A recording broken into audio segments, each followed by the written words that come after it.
Nodis's next video part, in Santa Cruz's Streets on Fire, had become a much anticipated event, and once again defined the level of street skating at the time.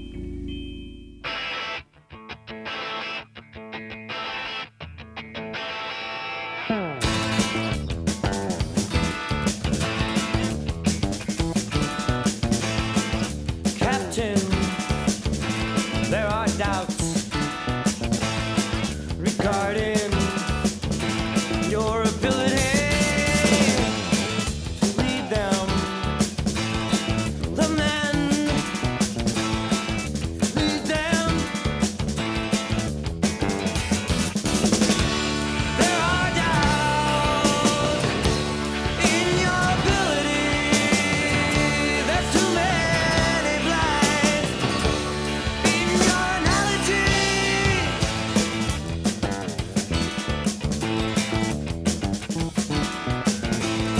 Lieutenant, there is talk pertaining interpretation of problems. Describe them. Problems. There are doubts in your ability. There's too many blanks in your analogy.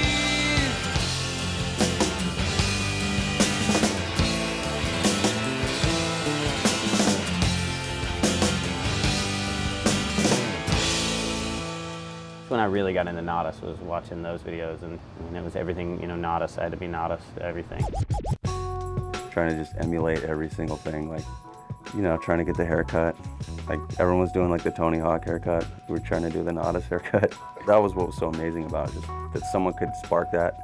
Nodis's unique take on skateboarding, as well as fashion and even music, began getting him attention worldwide. He got a call one day from a French shoe designer who had seen Nodis's interview in Thrasher and wanted to start a company. He tracked me down and threw this whole thing at me. He's this crazy French guy, but he was a great guy and I liked his ideas. And so we started Etnies.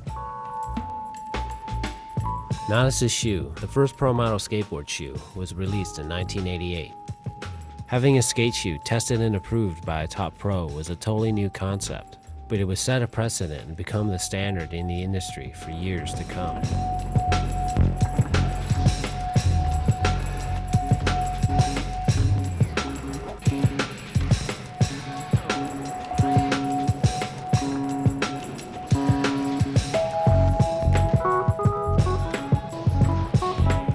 Nodis already had a good idea of how he wanted it to feel, but creating the look of the shoe, as well as its advertising campaign, was a completely new experience for him.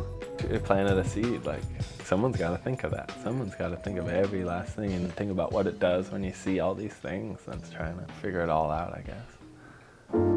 Nodis brought his new skills and ideas to SMA, where he began laying out ads, designing graphics, and even managing the team. We weren't skating the same way skating had been going on for years, so it made sense to kind of back that up with some artwork and just kind of get the whole attitude across. The way I always saw it was Nodis kind of ran Santa Monica Airlines, and it was gnarly. He'd go down to him and he'd take care of you and kind of tell you, here's what you're going to get for your board sales. At the time, Nodis had more influence on SMA than almost any other pro did over their sponsor. Realizing they could basically do whatever they wanted, Nodis and Jim Thiebaud decided to do a US tour by driving across country in a couple of used Cadillacs they bought. Enthusiastic to do things their own way, they planned 30 demos in 40 days across America. In their excitement, they'd also overlooked many of the logistical problems in planning the tour. The first Cadillac blew up in Vegas. We bought a stolen Cadillac. We couldn't get hotel rooms. We'd have to stay in the most ghetto hotel rooms because no one was over 21.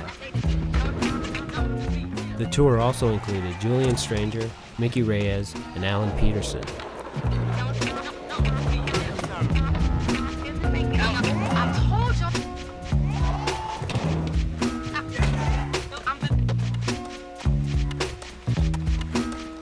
While in New York, they also discovered an amazing young powerhouse named Sean Sheffy, who joined the tour and would later ride for SMA.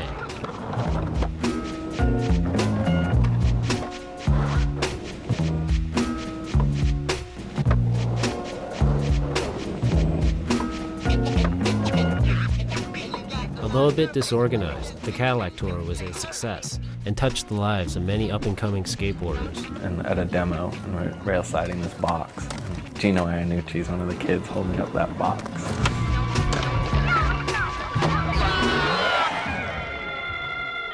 Despite all the excitement Nadas and the team had generated on tour, they returned home to find that the 80s skateboarding boom had begun to fade. Undeterred, Nadas continued to push SMA and himself to new levels.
By the early 90s, skateboarding had followed the US economy into a full-blown recession, and the companies that managed to survive were cutting way back.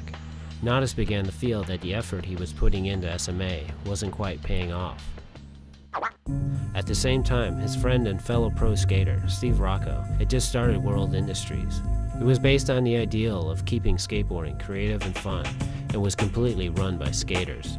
Now it's normal for skaters to run a company, but at the time it was some guys. Seeing what Nadas had achieved with SMA, Rocco offered him his own brand under World Industries with complete creative control. For some reason, we just thought 101 Dalmatians was a great idea to name a company, just to kind of not be so serious about it. I think at the time we went to go register the name. We're like, maybe it's not such a good idea. Like, let's just call it 101 or 101. Over the next few years, 101 would become an incubator for Nadas' artistic direction, as well as some of skateboarding's greatest talents.